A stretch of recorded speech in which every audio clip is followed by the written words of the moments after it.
Hello friends, स्वागत है आप सभी का आरपी ऑनलाइन क्लासेस में। मैं आरपी यादव। आज का इस क्लास में हम बीएससी मैथमेटिक्स का एक टॉपिक एसिम्पटॉट्स का कुछ क्वेश्चंस आज हम लोग सॉल्व करने वाले हैं। तो आज से पहले ही एसिम्पटॉट्स के बारे में हम कुछ डिस्कस कर चुके हैं। एसिम्पटॉट्स क्या है, एसिम्पटॉट्स का डिफिनेशन वगैरह, किस प्रकार का लाइंस को हम लोग एसिम्पटॉट्स कहते हैं, एसिम्पटॉट्स और कर्व के बीच में कैसा रिलेशन होता है, किसी भी कर्व के लिए एक्स एक्सिस का पैरेलल एसिम्पटॉट्स और वाई एक्सिस का पैरेलल एसिम्पटॉट्स हम लोग कैसे फाइंड करते हैं, इन सब चीज़ों को बताया गया है। ठीक है, तो आज हम उसी क्लास को आगे बढ़ाते हुए किसी भी कर्व के लिए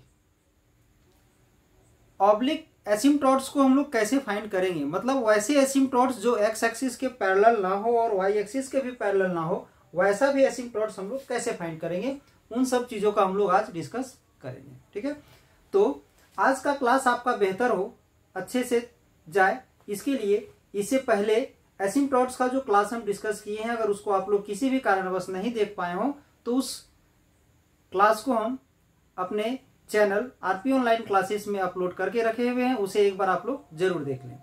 ठीक है, और एसिम्पटॉट एक ऐसा चैप्टर है जिससे लगभग हर यूनिवर्सिटी में बीएससी सेमेस्टर 1 हो या किसी अदर सेमेस्टर में एटलीस्ट 1 से 2 क्वेश्चन पूछा ही जाता है। और ये एक सिंपल चैप्टर है, ध्यान से पढ़ोगे, अंत तक समझो, देखोगे तो समझ में जरूर आएगा। तो चलिए आज का ये क्लास हम स्टार्ट करते हैं।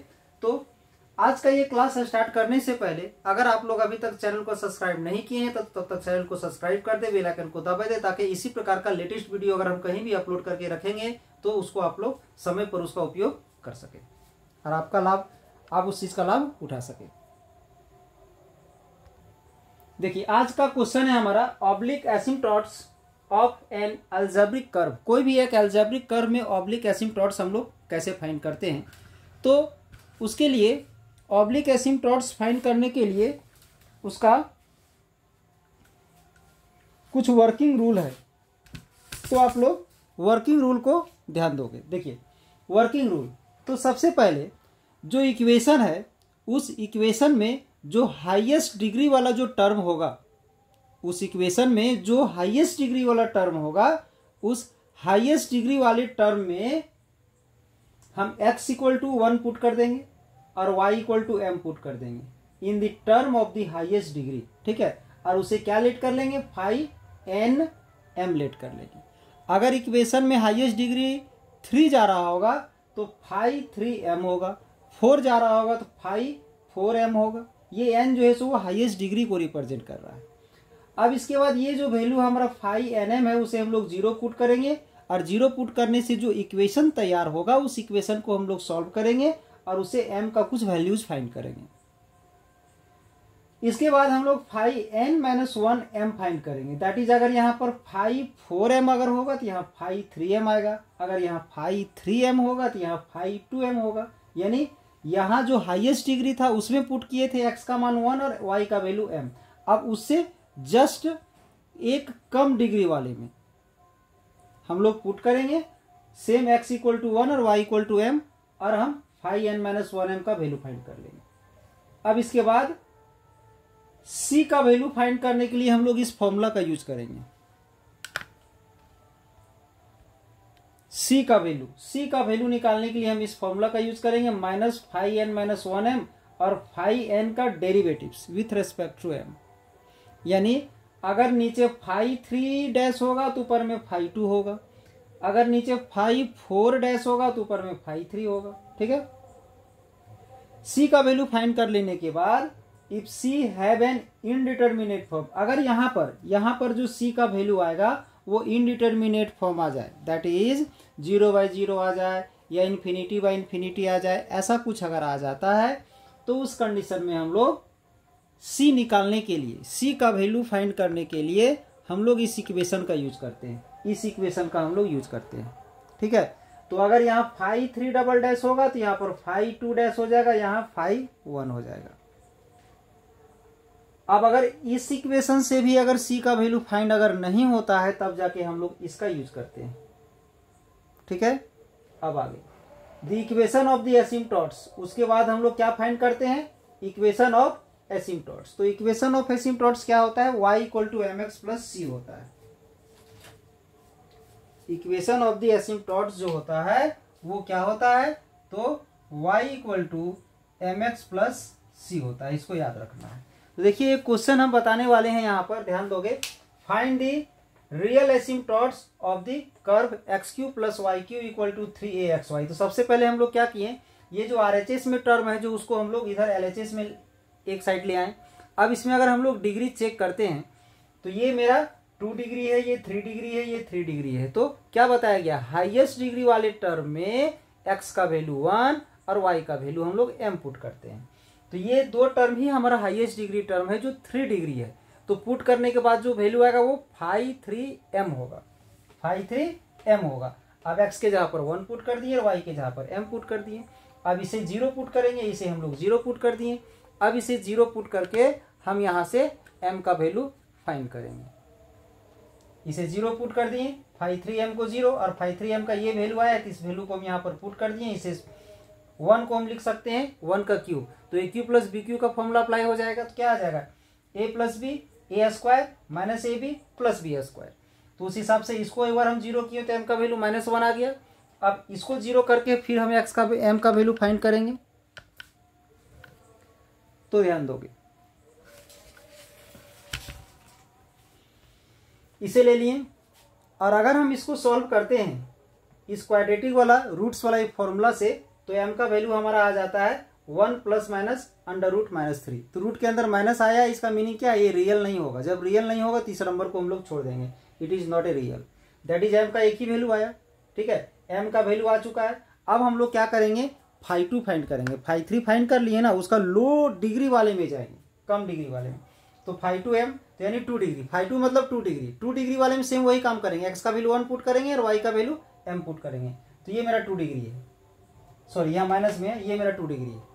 ठीक है, तो यहाँ पर x का वैल्यू 1 और y का वैल्यू m पुट करेंगे। तो क्या आ जाएगा, -3a1m, मतलब -3am आ गया।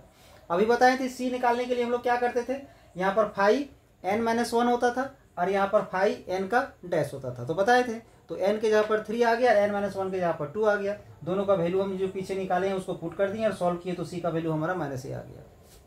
c का वैल्यू क्या आ गया, तो -a आ गया। c का वैल्यू आ चुका है, y का वैल्यू आ चुका है। तो उस हिसाब से इक्वेशन ऑफ द एसिम्पटोट्स का फॉर्मूला होता है y equal to m x plus c. X का जगह पर m का वैल्यू हम -1 पुट कर दिए और c का वैल्यू हम -a पुट कर दिए। ये आ गया इसका आंसर। अब हम कुछ नया क्वेश्चन लेते हैं यहाँ पर। ये है हमारा आज का next question, find all the asymptotes of the curve. ये जो कर्व है इसका ऑल एसिम्पटोट्स निकालना है। तो ध्यान दोगे, पहले इसका हम लोग asymptotes parallel to the coordinate axis find करते हैं, यानी एक्स एक्सिस का पैरेलल एसिम्पटोट अगर पॉसिबल है तो वो फाइंड करते हैं, और वाई एक्सिस का पैरेलल एसिम्पटोट्स अगर पॉसिबल है तो वो पहले हम लोग फाइंड कर लेते हैं। तो एक्स एक्सिस का पैरेलल एसिम्पटोट्स निकालने के लिए हम लोग क्या करते थे, तो एक्स एक्सिस का पैरेलल एसिम्पटोट्स निकालने के लिए पिछले लेक्चर में हम बताए हैं, सबसे पहले क्या करते थे कि इक्वेशन में x का हाईएस्ट डिग्री को हम लोग ढूंढते थे। तो इस इक्वेशन में x का हाईएस्ट डिग्री x³ है। ठीक है, अब वो जो हाईएस्ट डिग्री है x का, उसका कॉफिशिएंट ढूंढते हैं। जो इसका कॉफिशिएंट क्या है, 1। तो उसका कॉफिशिएंट को 1 पुट करने से अगर कोई इक्वेशन तैयार होता था तो उसी इक्वेशन को हम लोग बोलते थे asymptotes parallel to x axis. But यहाँ पर x का हाईएस्ट डिग्री x³ है और इसका कॉफिशिएंट हमारा 1 है और 1 का वैल्यू 0 हो नहीं सकता है। इसका मतलब ये है कि इस कर्व में x एक्सिस के पैरेलल कोई भी एसिम्पटोट नहीं है। ठीक है, तो ध्यान दो।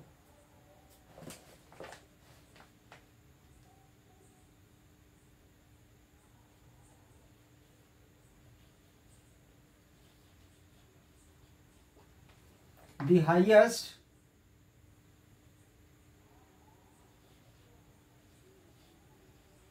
degree term in x is x³। And coefficient of x cube, x cube का कोफिशिएंट 1 है जो कि नॉट इक्वल टू 0 है। 0 तो हो ही नहीं सकता है, क्योंकि इसको 0 करने से इक्वेशन में एक्स का हाईएस्ट डिग्री जो भी टर्म होगा उसका कोफिशिएंट को 0 करने से जो इक्वेशन तैयार होता था उस वो इक्वेशन ही हमारा asymptote parallel to x axis होता था। Therefore there is no asymptote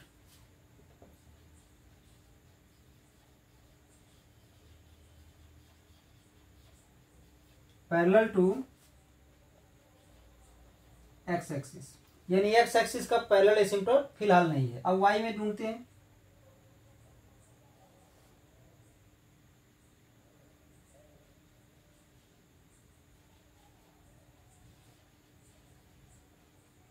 the highest degree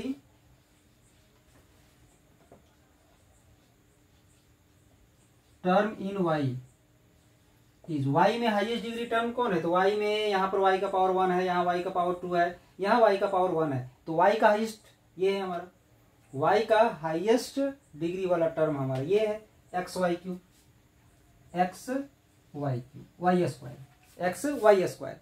और इसमें जो एक्स स्क्वायर है उसका कोफिशिएंट क्या है? तो एक्स है।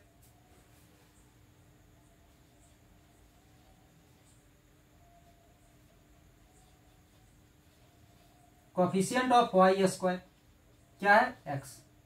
अब इसको 0 कर देंगे, इसी को 0 करेंगे। Therefore x equal to 0 is an asymptote parallel to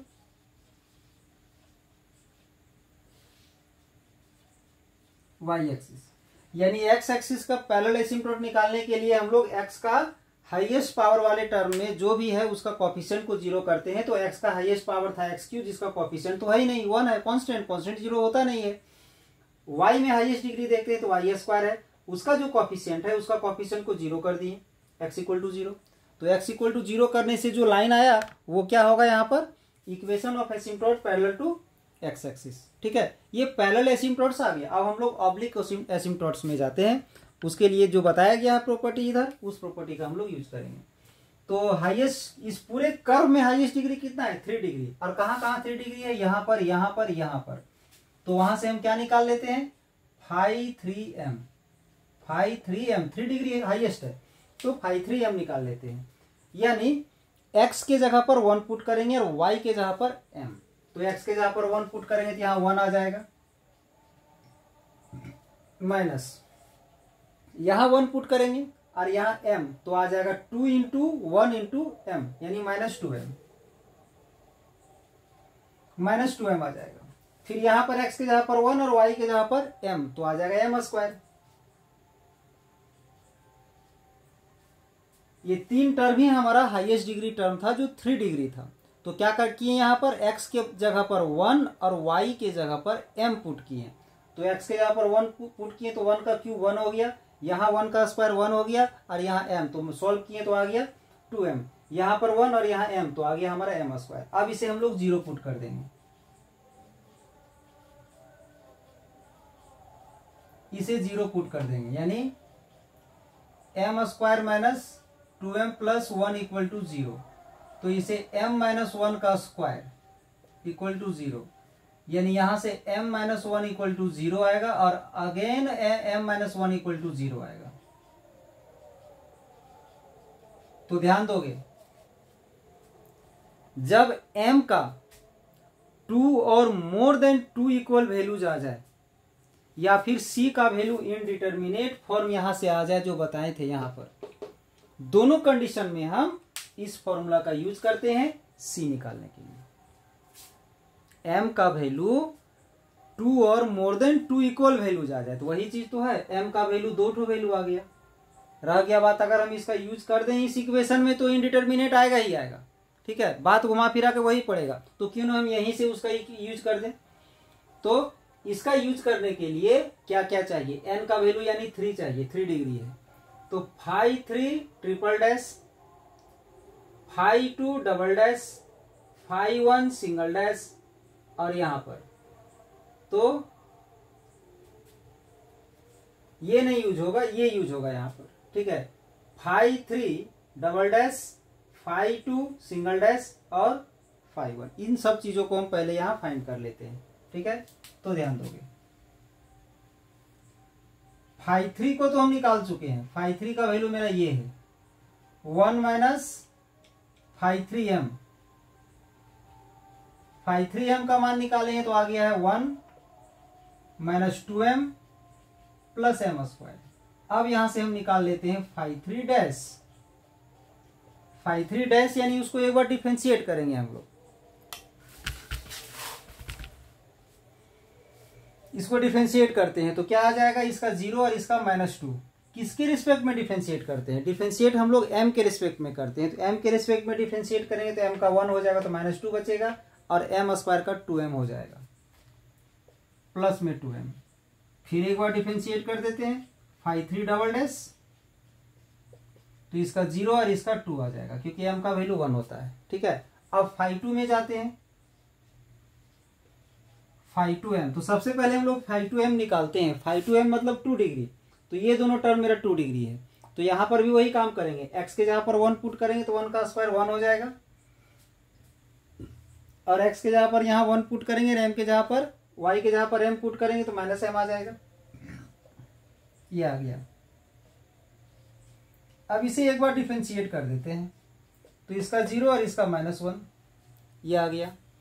अब phi3 हो गया, phi2 हो गया, phi1 जाते हैं हम,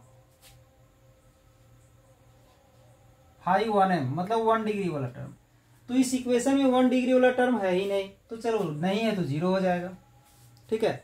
अब हम लोग इस इक्वेशन का यूज कर देंगे, ये सॉरी इस इक्वेशन का ऊपर में लिखे हुए हैं, इस इक्वेशन का यूज कर देंगे, सी स्क्वायर बाई 2 फैक्टोरियल, और n का मतलब क्या है 3 डिग्री, तो phi3 का डबल डैश, phi3 का डबल डैश, इसके बाद प्लस c, एक कम हो जाएगा यहां phi2 dash, phi2 dash m, फिर यहां पर आ जाएगा phi1m इक्वल टू 0। अब सबका वैल्यू हम लोग यहां पर पुट करेंगे, तो ध्यान दोगे, सी स्क्वायर तो सी स्क्वायर ही रहेगा, और 2 फैक्टोरियल का तो 2 हो जाता है, फाई डबल डैश, phi3 का डबल डैश क्या आया है 2 आया है, तो यहां 2 पुट कर देते हैं, phi2 का डैश क्या आया है -1, phi1 का 0 आ गया है, 2 से 2 कट जाएगा, c square minus c equal to 0, c square minus c equal to 0। तो अब यहां से इसे हम लोग फैक्टराइज कर देते हैं, सी और सी कॉमन ले लेंगे तो सी -1 बचेगा इक्वल टू 0, तो यहां से इसको हम 0 कर दिए, सी इक्वल टू 0, और c -1 को अगर 0 करते हैं, c -1 को अगर 0 करते हैं तो c इक्वल टू 1 आ जाएगा, मतलब c का 2 वैल्यू आ गया है, एक 0 और एक 1, ध्यान दोगे। अब यहां से क्या आ गया, m इक्वल टू 1, ठीक है, m इक्वल टू 1 आ गया, और c का वैल्यू हमारा आ गया है, c का 2 वैल्यू आया है, c का एक 0 आया है और एक 1 आया है, ठीक है। तो अब हम निकालते हैं equation of एसिम्पटोट्स,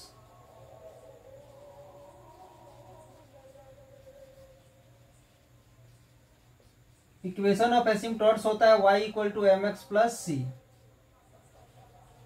put m equal to 1, m equal to 1 put करेंगे, ठीक है, तो c का कोई एक वैल्यू यूज कर लेते हैं, दोनों में से 0 यूज कर देते हैं, c इक्वल टू 0, तो यहां से क्या आ जाएगा, y इक्वल टू m का वैल्यू 1 लेंगे तो x और ये 0, यानी y इक्वल टू x आ गया।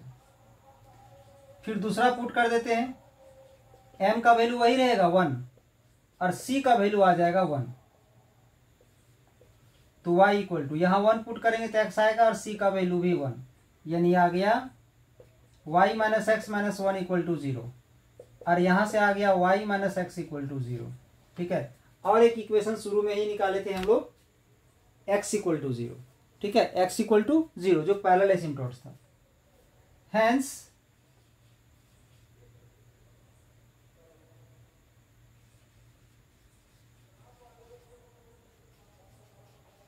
एसिम्प्टोट्स आर, पहला क्या आया था x इक्वल टू 0, दूसरा क्या आ गया y minus x equal to 0, तीसरा क्या आ गया y minus x minus 1 equal to 0। ये 3 एसिम्प्टोट्स आए आंसर। तो equation of the asymptotes find करते वक्त की खास चीज याद रखोगे, मैक्सिमम कितना एसिम्प्टोट्स आ सकता है, तो जो उसका डिग्री है उतना मैक्सिमम एसिम्प्टोट्स हो सकता है। तो इस कर्व का इक्वेशन क्या था, तो 3 था। इस कर्व का इक्वेशन कितना था, तो 3 डिग्री का इक्वेशन था, यानी इसका मैक्सिमम एसिम्प्टोट्स कितना हो सकता है, 3 हो सकता है। कभी कभी ऐसा भी आएगा कि 3 से कम ही होगा, लेकिन 3 से ज्यादा नहीं हो सकता है, इसे हमेशा याद रखोगे।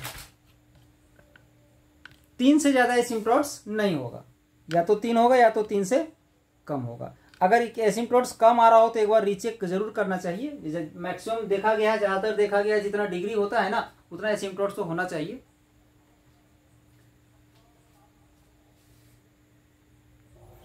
ये कुछ क्वेश्चंस है जो आप लोग को ट्राई करना है, और अगर इस क्वेश्चन में कहीं भी किसी तरह का डाउट होता है तो आप लोग कमेंट्स बॉक्स के थ्रू आप लोग लिख करके पूछ सकते हैं, उस क्वेश्चंस को ऑनलाइन में बताया जाएगा। ठीक है, तो ये कुछ क्वेश्चंस है जो आप लोग को ट्राई करना है।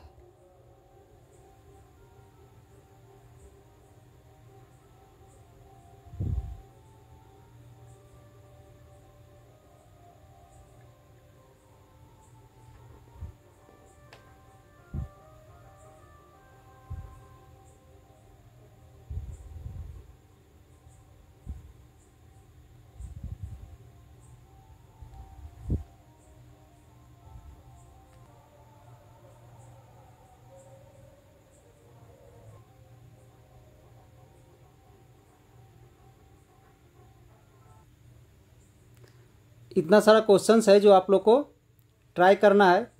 हिंट्स के लिए हम इसका आंसर भी आप लोग को शो कर देते हैं, देख लोगे, ताकि बनाने के बाद पता चल जाए कि आप सही बना रहे हो या नहीं। ये आंसर है उन सभी क्वेश्चंस का। ट्राई करने के बाद अगर कहीं किसी तरह का डाउट होता है तो आप लोग कमेंट्स बॉक्स के थ्रू पूछ सकते हो।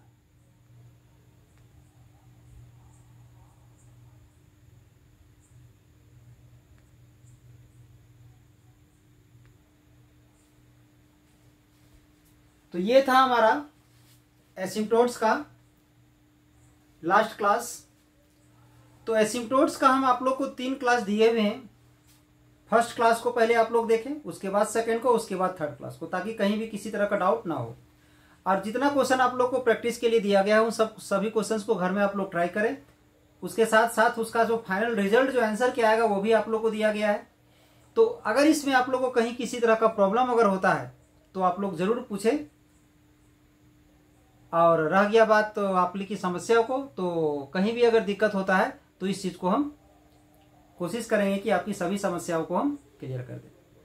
तो तब तक आप लोग पढ़ते रहिए, और आपके लिए हम तब तक नए चैप्टर का तैयारी करते हैं। अब देखा जाएगा कि इसके बाद कौन सा चैप्टर आपको बताना ज़्यादा बेहतर होगा। ठीक है, तो अगर चैनल को आप लोग सब्सक्राइब नहीं किए हैं तो चैनल को सब्सक्राइब कर दें और बेल आइकन को दबा दें, ताकि इसी तरह का लेटेस्ट वीडियो आपको आसानी पूर्वक प्राप्त हो जाए। ठीक है, और अगर आज का क्लास आप लोग को अच्छा लगा हो तो चैनल को लाइक कर दें। ठीक है, अब इस चैनल से आप लोग को जुड़ने के लिए धन्यवाद। चलिए तब तक आप लोग पढ़ते रहिए। जय हिंद, जय भारत।